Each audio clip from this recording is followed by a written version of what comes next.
Et c'est dans le vieux port de Cannes qu'est amarré le Lady Roxane. Sur ce bateau, Jean-Claude Van Damme reçoit la presse. Mais il n'y habite pas car il a élu domicile en ville. Je suis pas à l'hôtel, j'ai un appartement à Cannes. Mais je loue ce bateau, c'est très convenient pour tout ce qui est interview. Comme ça, les crews peuvent monter en haut, en bas, en haut, en bas. Et en plus, on a une certaine freedom on the boat. Dans un appartement ou dans un hôtel, il fait chaud, on est à l'air, et puis c'est plus vacances, c'est plus Cannes, non? Et la ville de Cannes est d'autant plus chère au cœur de Jean-Claude que ses parents y habitent. Mes parents sont très heureux ici, malgré qu'ils sont belges, ils préfèrent la France. Enfin, c'est pas vrai, ils adorent la Belgique, mais le climat en France, Dieu un jour s'est levé de bonne humeur, il a créé le sud de la France. Le comédien d'origine belge est venu soutenir 2 nouveaux films d'action, The Replicant et The Monk. Pour ce rôle de moine tibétain, Jean-Claude Van Damme a dû perdre près de 18 kilos. Quand tu perds du poids et que tu manges que des légumes, c'est beaucoup de potassium, magnésium, j'ai des protéines dans le style des beans, des tofu, tout ça. Et ton sang devient from de la boue to the river. It's more clear, so you think fast. You're very fast and very in shape. You're cut, you're like a tiger. Yeah. Également prévu au programme de cette escapade cannoise, la présentation de sa nouvelle ligne de vêtements. Faire un peu attention, il faut un peu se soigner, comme ça les gens voient en vous une certaine glamour, une certaine star. Mais en vérité, je suis plus riche à l'extérieur, à l'intérieur. Je suis plus riche à l'extérieur en argent, mais plus riche à l'intérieur with feelings, avec le spirit. Comme ça, j'ai tout couvert. Et pas de promotion sans show, c'est le fonds de commerce de Jean-Claude Van Damme. Et ça marche puisque chacune de ses apparitions déclenche une émeute. J'aime bien le spectacle, me montrer avec les fans qui m'ont fait de ce que je suis aujourd'hui. J'aime Cannes, un peu, beaucoup, à la folie. Très proche de ses fans, Jean-Claude aime signer des autographes, une nécessité pour lui dans ce métier. Quand on se sent pas bien comme ça, on n'a pas envie de signer, il vaut mieux pour une star de rester à la maison. It's part of the job. Merci. Gros bisous. Merci pour tout. Ok. C'était super. En Belgique, on en fait voir. Ah, en France, on en fait 4. Sérieux? Ah ben, je suis un quatrième. Ciao. Merci beaucoup. Merci mon pote. Est-ce qu'on fait la vie aussi, garçon? Eh bien justement, tout le monde connaît l'humour légendaire de Jean-Claude Van Damme. Alors soyons fous et restons dans le rire avec Maxime, un grand gaillard drôle de 35 ans qui un jour a quitté son nord natal pour venir faire carrière à Paris. Et ça a marché puisqu'il se produisait lundi soir sur la scène mythique de l'Olympia. Voilà, alors ce qu'il faut savoir, c'est que Maxime, c'est un comique repéré par Gérard Louvain, dénicheur et producteur d'humoristes de talent, dont Anthony Cavana. Il a fait ses armes dans des cabarets lillois et puis ensuite il va tourner des spots de pub avant de se produire dans des petites salles parisiennes comme le Point Virgule. Suivront le théâtre d'Edgar, puis le Palais des Glaces et enfin l'Olympia. La consécration pour Maxime qui, c'est sûr, Marielle de Vera nous l'a dit, fait le maximum. Eh ouais, d'accord, on n'est pas drôle tous les jours. Eh oui, c'est donc un métier humoriste. Hein. Après 15 années de galère, le comique Maxime se produisait lundi soir pour la première fois de sa vie à l'Olympia. Ça fait drôle, ça m'émeut. C'est mes parents qui vont être émus quand ils vont arriver. Quand ils vont voir ça, ils vont... À un moment, on va pleurer, c'est clair. Pas possible autrement. Quelques heures avant le début du spectacle, le stress est au rendez-vous. Un léger mal de tête, l'envie de pousser la chansonnette. Maxime ressent le besoin de se détendre et tous les moyens sont bons. Je vais faire une petite marche à l'extérieur et manger un truc. Et revenir prendre une douche et me reposer, dormir un peu. Et il a de bonnes raisons d'avoir le trac. Ce soir, pour lui, l'Olympia affiche complet. Je suis assez fier de ça, quoi. Parce que c'était un lundi soir, au mois de mai. Je suis pas connu, reconnu plus que ça. Donc c'était la crainte, quoi. On m'a dit, tu vois, à l'Olympia, il y a une atmosphère, il y a une âme, il y a une odeur. Effectivement. Je sais pas qui est-ce qui passe avant moi, dans les loges, il y a une odeur. Maxime est lui-même auteur de ses sketchs. Et pour ce perfectionniste dans l'âme, un texte n'est jamais abouti. Ah, chouf, Naomi Campbell. T'es pété, t'as fumé ou quoi? C'est mousse du ouf. Je vais faire un premier jet, écrire quelque chose en premier jet comme ça. Et puis après, je vais le relire, le retravailler, y remettre un mot, une virgule, une expression. Après, je vais le travailler sur scène. Après, je vais aussi le balancer à des amis, pas pour tester, mais pour dire qu'est-ce que t'en penses, quoi. D'où tu vas, toi aussi? Non, tu vas pas. Non, tu rentres pas dans la discothèque. Tu rentres pas dans la discothèque avec tes baskets. Non, pas commencer à discuter pour qui, pourquoi, je t'explique. T'as des pieds, ouais, avec des orteils, ouais, avec des baskets autour, ouais, bah tu rentres pas. Les 1800 personnes présentes ce soir-là ont fait une ovation aux comiques. Épuisé après une telle prestation, Maxime a la tête dans les nuages. C'est pas explicable, je suis plein de choses, plein d'émotions, plein de trucs, c'est géant.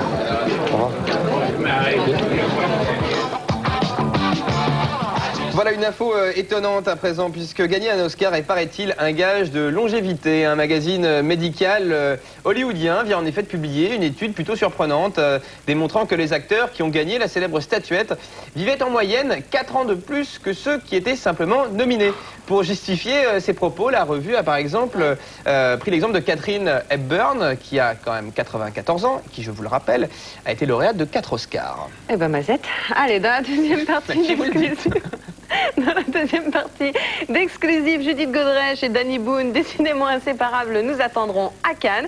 Et comment avoir l'air d'une star, une star comme celle sur la croisette? Eh bien Ness, en fin d'émission, nous donnera tous les trucs vestimentaires pour s'y croire carrément. Voilà, et puis rencontre avec un des rois des arts martiaux, il s'agit de Jackie Chan, qui nous en dira un petit peu plus sur le très attendu Rush Hour 2. Et enfin, Vanessa Paradis nous a accueillis au moment de son concert qu'elle a donné tout récemment à Marseille. Voilà, tout ça c'est dans quelques instants. Et bien sûr, on n'en bouge pas, on vous attend et à tout de suite. Tout va bien. Allez, à tout de suite.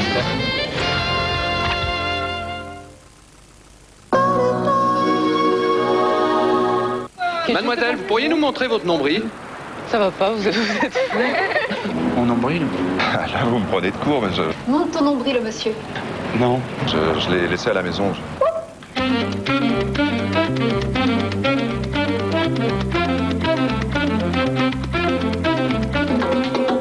C'est parce que je me suis fait très tôt ce matin, j'avais pas eu le temps. Sveltesse, 0% de complexe. Signé Nestlé. C'est d'abord à son arôme qu'on reconnaît un grand café. Celui de Nescafé spécial filtre, issu de grains finement torréfiés et de ceux qui peuvent vous emmener très loin.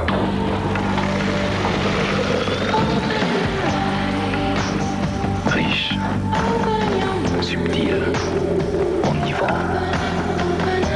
Spécial filtre de Nescafé. Laissez voyager vos sens.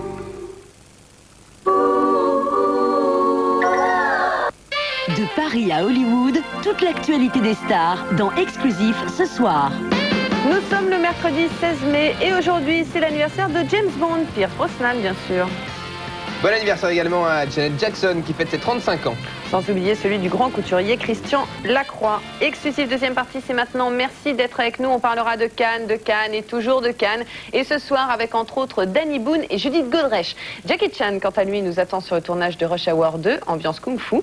Côté musique, Vanessa Paradis nous fera partager son concert à Marseille. Et Ness, la spécialiste de la mode dans Exclusif, nous donnera tous les petits trucs pour avoir l'air d'une star comme on en croise sur la croisette. Vous nous le refaites, le petit ambiance kung-fu? Ambiance kung-fu. C'est très crédible. Cannes, 8e jour du festival. Donc hier, toute l'équipe du film The Pledge a gravi les marches sous les flashs des photographes. Son réalisateur Sean Penn, accompagné de sa femme, l'actrice Robin Wright Penn, est en compétition à Cannes quand même pour la 3e fois. Il a même reçu il y a 4 ans, je vous le rappelle, le prix d'interprétation masculine pour son rôle dans She's So Lovely de Nick Cassavetes. Hier soir, le couple a donc été ovationné. Regardez. Mais c'est l'équipe de la nouvelle comédie de Gabriel Aguillon, absolument fabuleux, qui a ouvert cette montée des marches. Marie Gillin, Vincent Elbaz, Josiane Balasco ou encore Nathalie Baye, réunis pour la première fois officiellement depuis la fin du tournage. On a également aperçu le réalisateur du fabuleux destin d'Amélie Poulain, Jean-Pierre Jeunet, ou encore l'humoriste Gad Elmaleh, accompagné de son épouse Anne Brochet. Mais l'événement de cette montée des marches a été l'arrivée très attendue de l'acteur-réalisateur américain Sean Penn et de son épouse Robin Wright. Le couple est venu présenter The Pledge, mise en scène par le comédien lui-même.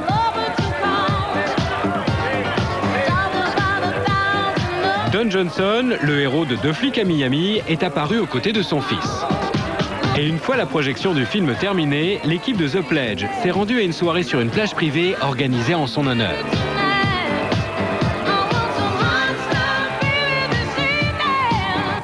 Et si vont rester à Cannes pour y retrouver les deux tourtereaux Danny Boone et sa femme depuis 3 ans, Judith Godrèche. C'est en leur compagnie que nous allons vous faire vivre la journée d'un couple star invité par le festival. Ils sont tous deux arrivés lundi. Judith y est venue soutenir au marché du film le long métrage Quicksand, dont elle partage l'affiche avec Michael Keaton. Voilà, et quant à Danny, en bon mari, il a interrompu sa tournée en province avec son spectacle Danny Boone dans tous ses états, mise en scène justement par sa femme. Gaël Paulès, notre journaliste, les a donc suivis le temps d'une journée sous le soleil exactement.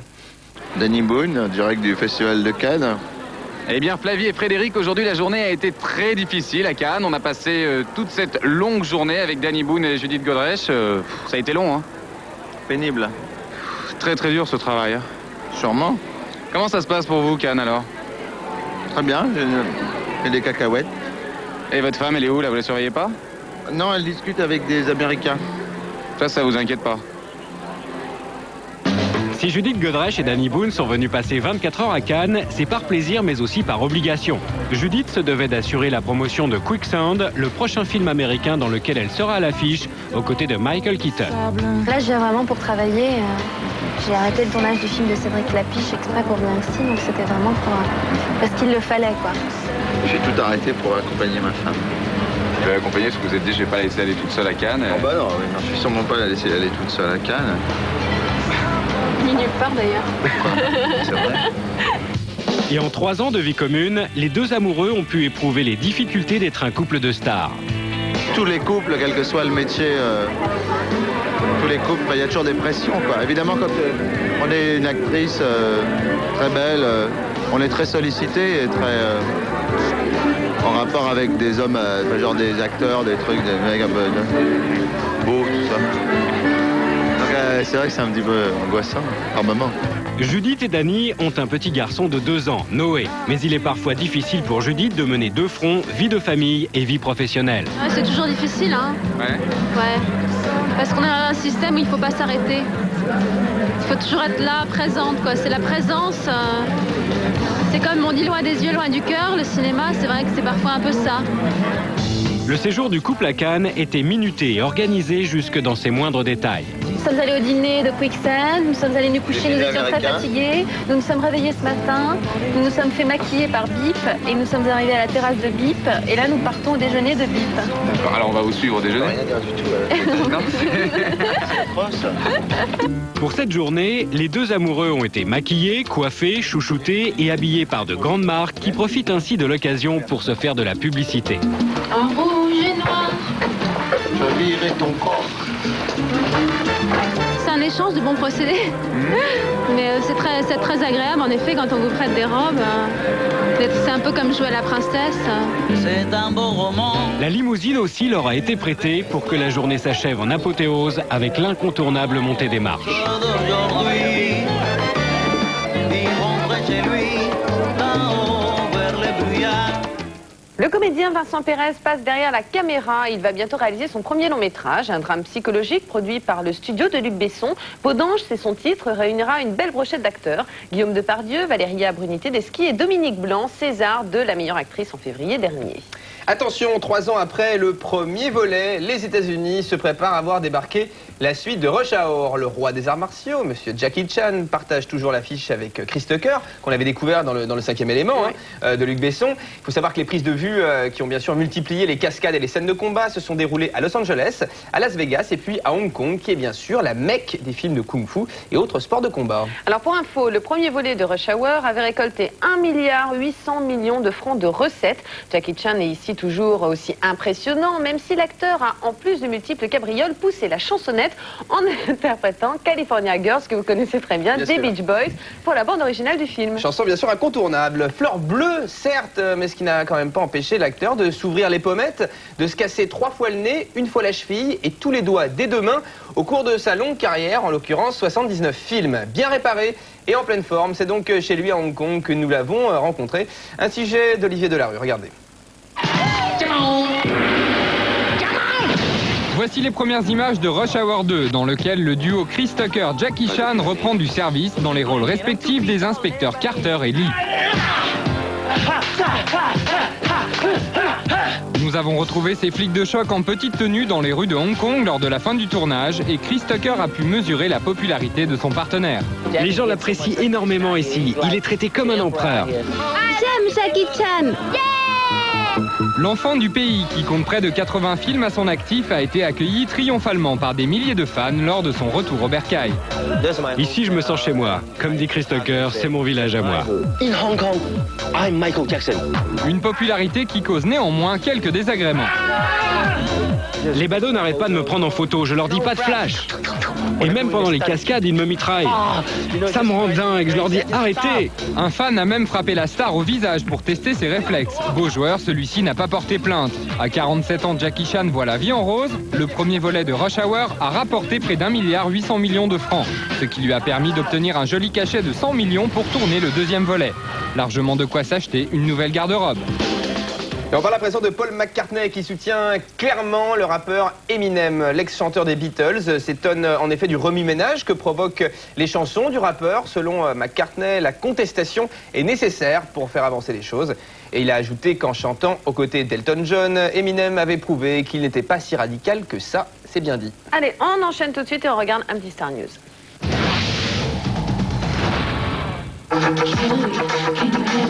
Voici les toutes premières images du tournage de Bootylicious, le nouveau clip du trio star du R&B Destiny's Child. Le titre est extrait de leur dernier album Survivor, dont le single éponyme s'est vendu à plus de 650 000 exemplaires en une semaine. On vient d'apprendre que notre album aux États-Unis est numéro 1 et que nous avons battu les records de vente de notre maison de disques. On est folle de joie.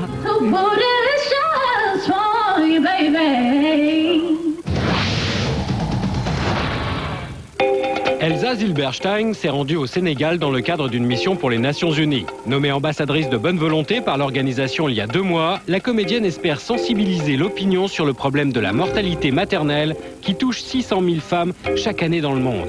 Il faut voir les choses, expérimenter des situations et se retrouver dans des situations et rencontrer les gens pour se rendre compte et pouvoir transmettre. Voici en exclusivité la bande-annonce du film Un jeu d'enfant avec Karine Viard et Charles Berling.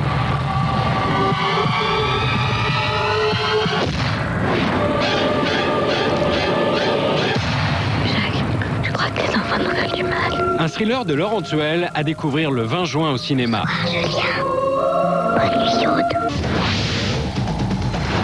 Et on parle maintenant de Puff Daddy, plus connu désormais sous le nom de P. Diddy. Le rappeur s'apprête en effet à jouer dans un film intitulé Monster Ball, ayant pour cadre l'univers carcéral. L'ex de J-Lo aura pour partenaire dans ce film Billy Bob Thornton, Monsieur Angelina Jolie ainsi que Elle Berry. Allez, souvenez-vous, c'était il y a 15 ans, la France découvre étonnée une jeune chanteuse de 14 ans qui fredonne Joe le Taxi. Look, look perfecto, jean troué. Vanessa Paradis s'impose très rapidement dans le cœur du public. 15 ans plus tard, après avoir travaillé avec Lenny Kravitz et Serge Gainsbourg, la chanteuse a définitivement accédé au rang de star. Mystérieuse, très peu médiatisée, vie privée qui fait la une des journaux. Bref, Vanessa est désormais très loin de l'image qu'elle avait à ses débuts. Voilà, aujourd'hui, Vanessa Paradis est donc sur les routes de France en pleine tournée pour son album qui s'appelle Bliss. Cela faisait 8 ans maintenant que la star n'était plus montée sur scène. Un retour donc très attendu par ses fans qui à chaque passage lui font bien sûr un énorme triomphe. Et nous avons eu la chance de la suivre pour son concert à Marseille. C'est un privilège quand on sait qu'elle ne donne presque jamais d'interview.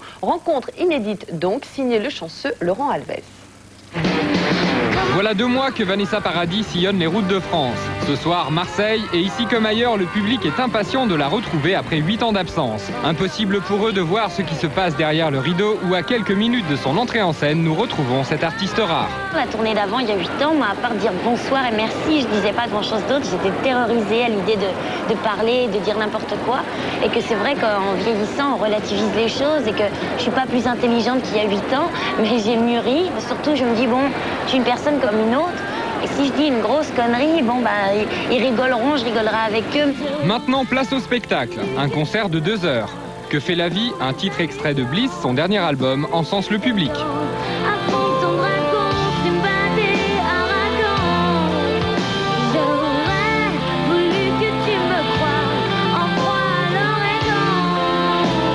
Bliss, littéralement béatitude à l'image de l'ex-Baby Doll.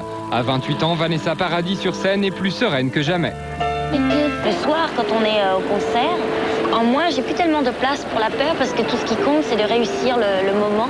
Et qu'on a plus une espèce de rage, d'envie de faire bien, plutôt que d'avoir la trouille, de se dire oh, comment je vais faire. Je crois que tout est une question de comment on se lève le matin, nous sur scène et eux dans la salle. Et ce matin, vous vous êtes levé du bon pied? Pas mal, pas mal.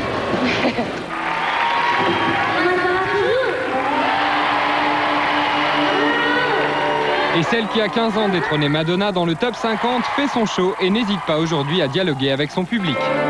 J'essaie de pas trop donner de conseils et de morale à 4 ans 50, mais moi c'est vrai qu'il y a plein de choses magnifiques qui me sont arrivées parce que j'ai énormément de chance qui m'est passé devant. Mais bon, je sais pas, j'ai eu des moments difficiles comme tout le monde, quoi. Et des moments où j'ai perdu espoir. Donc il y a des gens qui sont dans la salle, qui sont peut-être dans la même situation que j'ai été, et de leur donner espoir, que ça soit un moment. Moi, j'ai envie que les gens sortent du concert et qu'ils aient la banane qui soit gaie, quoi. Paris gagné, Vanessa chante ses anciens succès. Dans la salle, les 3000 personnes sont aux anges, de quoi donner des ailes à Paradis. Very nice, très sexy. Elle pense à tous ses fans, à chaque fois elle a un petit mot pour les réconforter. Et franchement, c'est super ça. Toi que j'aime, c'est toi que j'aime, pour de vrai.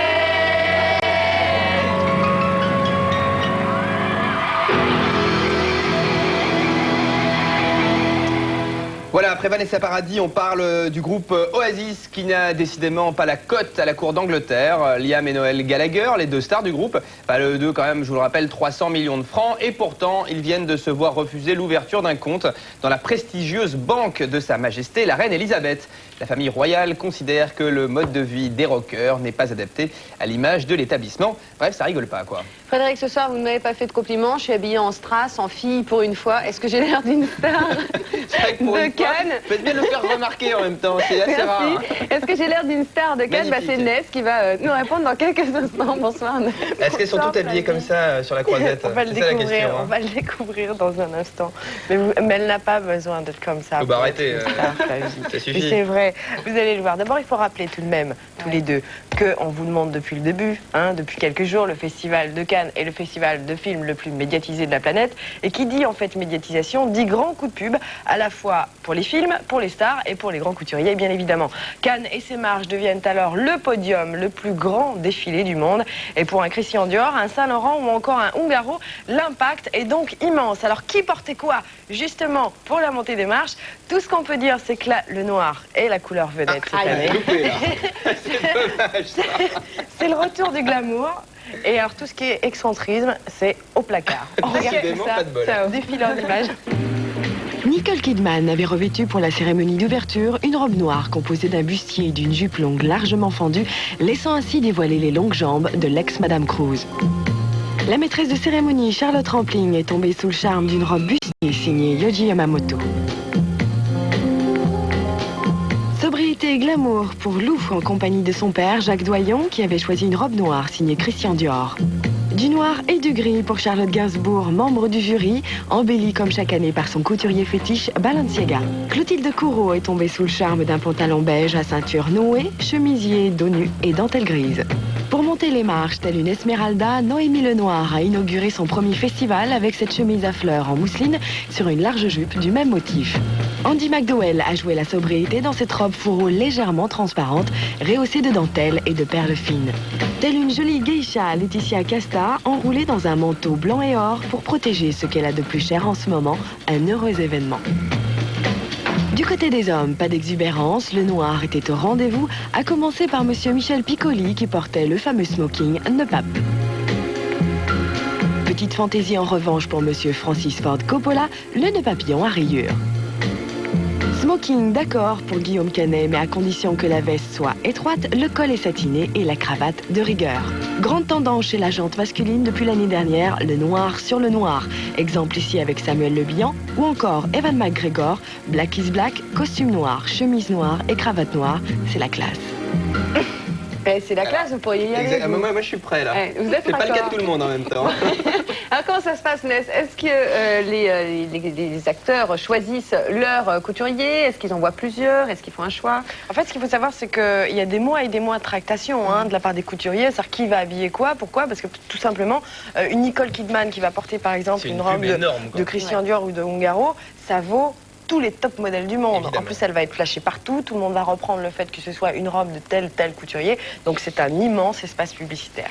C'est noté. Merci beaucoup, Ness. Et justement, on parlait de la croisette et de la façon dont les stars étaient habillées. On va retourner tout de suite à Cannes pour voir si Jenny Godula et Gaël Paulès sont raccord avec ce que vous venez de dire. On les retrouve en tout cas en pleine séance de travail. Regardez. Et oui Flavie, et oui Fred, ici c'est vraiment la belle vie, puisqu'aujourd'hui j'ai eu la chance d'avoir une visite guidée du yacht de Hugh Hefner, le créateur des Playmates. On va vous parler de tout ça demain soir dans Exclusive, ainsi qu'à la folle journée de Véronique Geneste. Et puis nous vous amènerons au Palais des Festivals, assister à la traditionnelle montée des marches, cette fois-ci pour le dernier film de David Lynch. Et nous terminerons en beauté avec Adriana Carambeu. Nous assisterons avec elle aux préparatifs de la grande vente aux enchères qui aura lieu au profit de la lutte contre le sida. On découvrira les plus beaux mannequins qui porteront plus de 25 millions de dollars de diamants. À demain. Ciao. Allez Franck, direction les marches. On y va. Ness, merci beaucoup. On se retrouve bien sûr demain soir. Dans un petit instant, vous avez rendez-vous avec le Big Deal de Vincent Lagaffe, suivi à 20h du journal présenté par Patrick Poivre d'Arvor. Et à 20h55, surtout, ne ratez pas Combien ça coûte, animé par Jean-Pierre Pernaut. Alors avec un grand jeu, je lis, où le téléspectateur aura la possibilité par tirage au sort, attention, de gagner le paiement de ses impôts sur le revenu 2000 à la hauteur de 100 000 francs. Voilà. Donc à 20h55, dans Combien ça coûte. Merci d'avoir été avec nous. On se retrouve demain soir à 18h25. À demain, bonne soirée. Bonsoir. Bye bye.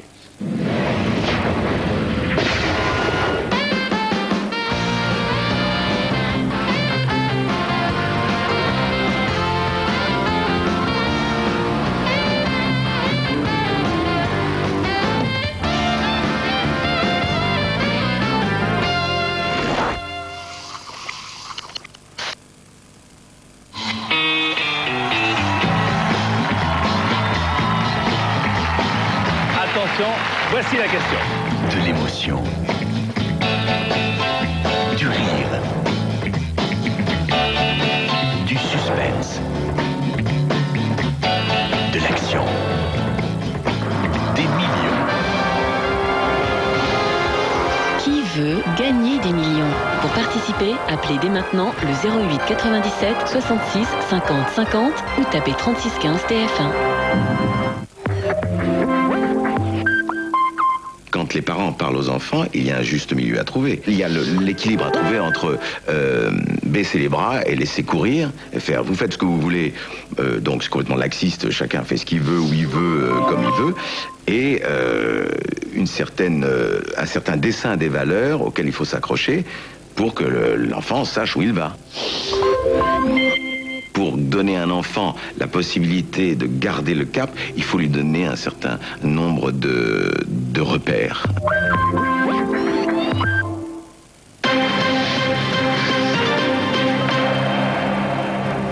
Football, l'incroyable finale de l'UEFA ce soir à Dortmund. Liverpool l'emporte après 4 buts partout et 1 but en or des Espagnols d'Alaves contre leur camp.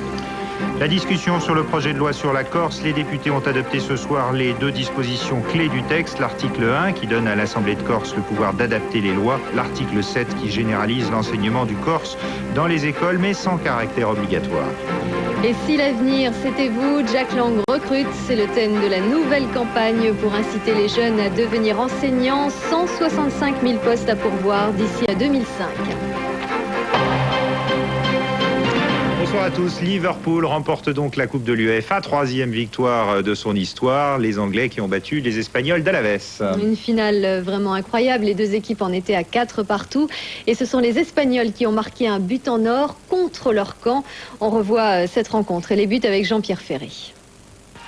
Cette finale nous a rappelé un temps que les moins de 40 ans ne peuvent pas connaître. 9 buts en une finale européenne du jamais vu depuis 1960 et la victoire en C1 du Real, 7-3 sur Francfort. Un match incroyable donc, que les Anglais avaient pourtant parfaitement débuté dès la 16e minute. Liverpool mène déjà 2-0 grâce à Babel et Gerrard. Mais Alonso réduit le score. Qu'importe, Les Anglais profitent d'une faute sur Owen pour reprendre le large. Un pénalty de McAllister. Mais dès la reprise, Alonso remet le couvert. 2 buts, coup sur coup. Les Espagnols reviennent alors à 3-3. À 17 minutes de la fin, Robbie Fowler, l'idole d'Anfield Road, croit offrir la coupe à son club. Mais Jordi Cruyff arrache le droit de jouer les prolongations. Et les Espagnols, réduits à 10 puis à 9, résistent encore et toujours jusqu'à la 119e minute. Un coup franc de Gary McAllister et Del Figelli trompe son propre gardien. 16 ans après leur dernière finale européenne, les Reds remportent leur 7e trophée continental. Les Reds de retour au sommet grâce à cet homme, Gérard Houllier. Moins de 3 ans après son arrivée outre-Manche, il réalise un incroyable triplé, Coupe de la Ligue, la Cup et la Coupe de l'UEFA. La discussion sur le projet de loi sur la Corse est bien entrée dans le vif du sujet. Les choses vont même plutôt vite ce soir. Les députés ont adopté tout à l'heure l'article 7 qui généralise l'enseignement du corse dans les écoles maternelles et élémentaires, mais toutefois sans caractère obligatoire. Le PS a voté pour avec José Rossi, Jean-Pierre Soisson pour Démocratie libérale et avec les Verts. Les communistes se sont abstenus. Et puis un peu plus tôt en début de soirée, adoption également de l'article 1 du texte, disposition phare aussi qui donne à l'Assemblée de Corse le pouvoir d'adapter les lois. Le vote solennel sur le projet de loi global est prévu pour mardi prochain. Gérard Longuet, mis en examen pour recel de corruption dans le cadre de l'enquête sur l'attribution des marchés publics des lycées d'Île-de-France, le président UDF du Conseil régional de Lorraine, qui a été laissé en liberté mais sous contrôle judiciaire. Il était en garde à vue depuis hier après-midi. L'ancien président du Parti républicain avait été mis en cause par l'ex-trésorier du PR, Jean-Pierre Thomas. Gérard Longuet a démenti ce soir toute implication dans le pacte de corruption présumé passé entre les partis. Écoutez son avocat à sa sortie du pôle financier de la police judiciaire. On considère que comme il est président du parti, il ne pouvait pas ne pas savoir. En réalité, il n'y a aucun fait qui lui soit reproché directement. Il n'a pas participé à un accord avec les entreprises, jamais. Cet accord, on soupçonne, on indique qu'il aurait été fait par un autre mouvement politique. Et on n'a pas d'éléments, personnellement, je n'ai pas d'éléments pour le confirmer ou l'infirmer. Et qu'ensuite des redistributions auraient été faites. Il n'y a jamais participé, par conséquent, lui, il est serein, il n'a jamais participé à un pacte de corruption. Alfred Sirvin, lui, joue toujours l'obstruction. Il a refusé ce matin de quitter sa cellule de la santé pour se rendre à la convocation du juge Wisniewski dans l'affaire des ventes de frégates par Thomson à Taïwan. Mutisme complet. Son dernier interrogatoire du 24 avril n'avait déjà rien donné ou presque. Alfred Sirvin s'était contenté de souligner que le système des commissions chez Elf avait existé avant, pendant et après son passage dans l'entreprise. L'exploitation du film Roberto Succa a été suspendue. A été suspendu ce soir dans tout le département de Savoie. Le film, rappelons-le, raconte la mortelle randonnée d'un tueur de flics. Histoire véridique, et c'est justement en Savoie que réside la famille d'un policier tué par le terroriste italien. Et le syndicat Alliance de la police salue cette initiative des exploitants d'Albertville, d'Aix-les-Bains et de Chambéry. Social, la frappe des euros paralysés par une grève à l'usine de Pessac en Gironde. Une cinquantaine de salariés bloquent la production. Ils sont inquiets quant à l'avenir des 400 emplois du site. Seule, selon eux, la création d'une fonderie permettrait de maintenir les emplois après la frappe des pièces de la monnaie européenne. Et puis veillée d'armes pour les salariés de Marks & Spencer qui par milliers participeront ce jeudi à Londres à l'Euro-manifestation contre la restructuration du groupe et la fermeture annoncée de tous les magasins continentaux de l'enseigne d'ici la fin de l'année. Autre manifestation mais qui avait lieu aujourd'hui à Paris et à vélo ou en roller ou même en patinette. Plusieurs centaines d'instituteurs entre l'Opéra et le ministère de l'Éducation étaient venus réclamer davantage de recrutement pour l'avenir de l'école. Justement, au même moment, Jack Lang lançait une campagne radio-télévisée pour inciter les jeunes à choisir le métier d'enseignant sous le titre « Professeur, et si l'avenir c'était vous ?» Il s'agit en effet de recruter 165 000 postes d'ici 2005 pour compenser notamment les départs en retraite. Gérald Lindro. Professeur, et si l'avenir c'était vous? Objectif de cette campagne, mobiliser, motiver, recruter, en résumé, anticiper les débuts dans les 10 prochaines années. Il n'y a pas de crise de vocation. Les jeunes sont toujours attirés par le métier d'enseignant. Mais en même temps, nous devons préfigurer les années à venir les préparer, les organiser pour qu'il n'y ait aucune difficulté de recrutement à un moment ou à un autre. Parce que les comportements ont changé, les rapports élèves-enseignants ont évolué, le métier lui-même doit être revalorisé. D'où la pression de certains syndicats pour accroître la formation continue. On n'est plus en termes de face à face dans la classe simplement, où ça n'est plus que de la transmission de savoir. Je crois qu'il y a une évolution telle qu'il faut qu'on développe dans les établissements des conseils pédagogiques, que les équipes travaillent beaucoup plus ensemble et donc que le métier d'enseignant évolue comme ça. Dès cette année, le gouvernement passe à la vitesse supérieure en augmentant le nombre de postes mis au concours, 11 000 pour les écoles et 15 000 pour le second degré. Et la presse de demain revient sur cette campagne géante d'offres d'emploi. Regardez nos confrères de Libération. Urgent recherche 165 000 profs.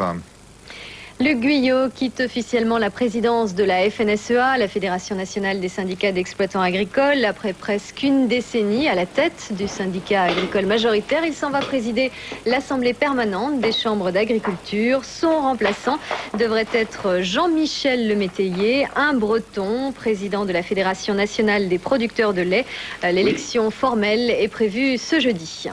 La mort d'un grand égyptologue, Jean-Philippe Lauer, s'est éteint à 99 ans après avoir consacré sa vie à la réhabilitation de la pyramide de Saqqara, plus vieux monument recensé de l'humanité, moins 2800 ans avant Jésus-Christ. Retour sur ce combat d'une vie pour la connaissance, Jean-Maurice Potier.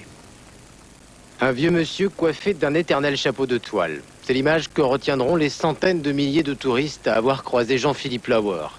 Un Français devenu une vedette de l'égyptologie est presque autant photographié que l'œuvre de sa vie, la pyramide de Saqqara. Pendant 70 ans, Jean-Philippe Lauer aura arpenté dans tous les sens le monument. Aujourd'hui envahi par les visiteurs, il l'avait connu désert, recouvert par les sables. Cet architecte de formation aura consacré toute sa vie à rebâtir, pierre après pierre, la pyramide avec son mur d'enceinte. Dernier survivant des archéologues étrangers engagés par le service des antiquités égyptiennes, il était intarissable sur le site. Une pyramide à degrés vieille de près de 5000 ans et bâtie par Imhotep, le premier architecte connu de l'histoire. Jean-Philippe Lauer aimait raconter qu'il avait vu le monde entier défiler ici. Aujourd'hui, l'Égypte salue la mémoire d'un grand homme. À 99 ans, il laisse derrière lui un héritage gravé dans la pierre, une œuvre à la mesure de l'humanité. Le Proche-Orient, des hélicoptères d'assaut de Tsahal ont tiré des missiles contre des objectifs de la ville de Jenin, dans le nord de la Cisjordanie. L'électricité a été aussitôt coupée. Israël affirme avoir pris pour cible un bâtiment de l'autorité palestinienne accusé de développer des armements pour canons de mortier. Le bombardement également sur ces images dans le nord de la bande de Gaza. Bilan au total 14 blessés côté palestinien. Par ailleurs, un Palestinien de 14 ans a été tué par balle aujourd'hui près de la colonie juive de Netzarim. En Grande-Bretagne, à 3 semaines maintenant des élections législatives, Tony Blair lance son programme. Il compte sur la durée et espère rester 10 ans au pouvoir pour réformer radicalement le pays, notamment les secteurs de l'éducation et de la santé. Il compte aussi faire rapidement adopter l'euro par ses concitoyens. Outre-Atlantique, cette tuile pour le président Bush, qui prêche le retour aux valeurs et à un certain ordre moral. L'une de ses deux filles, Jenna Bush, a été condamnée à 8 heures de travail d'intérêt général pour avoir été surprise en train de boire une bière dans l'ancien état de son papa, le Texas, alors que là-bas la consommation d'alcool y est interdite aux moins de 21 ans. Jenna Bush devra par ailleurs s'acquitter d'une amende de $51. Pour terminer, ces images plutôt étonnantes d'hélicoptères de combat de l'armée russe pilonnant des régions proches d'habitation, mais pour une fois pour la bonne cause, il s'agissait de pulvériser les barrages de glace qui font monter le cours de la rivière Lena et provoquent des inondations, des barrages de glace qui pouvaient atteindre jusqu'à 80 km de long sur la rivière Lena. Voilà pour l'essentiel de l'actualité, fin de cette édition. Merci de nous avoir suivis.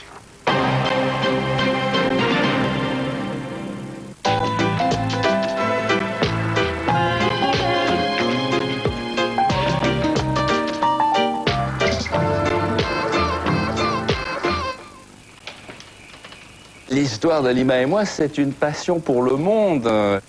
Cet appartement vous donne un petit peu une idée des styles qui nous séduisent au travers de nos voyages.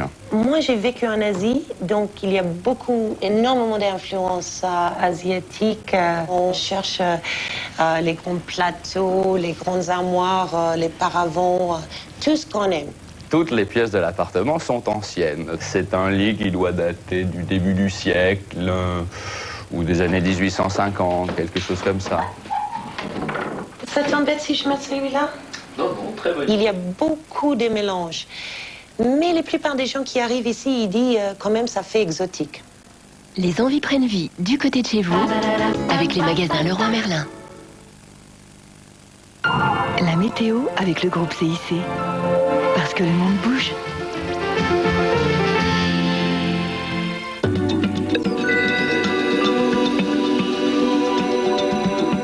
Madame, monsieur, bonsoir. Jeudi, moche.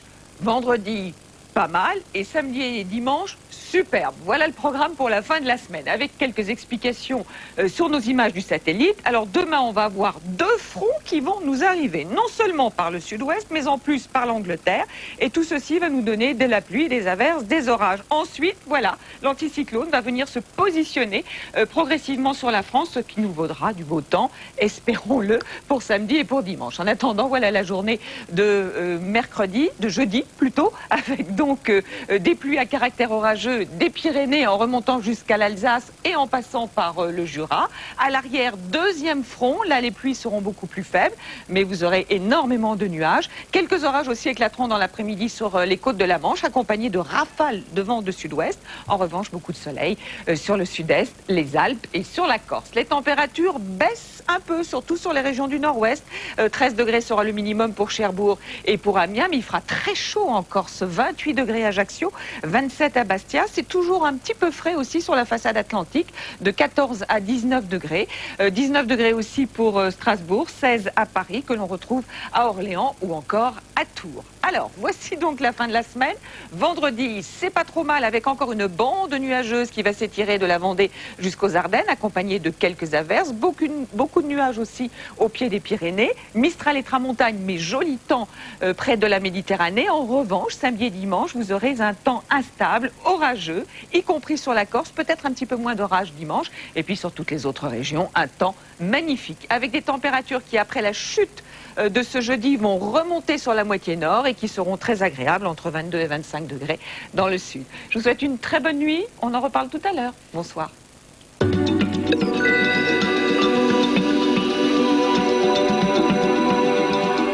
Avec la Banque régionale de l'Ouest, groupe CIC.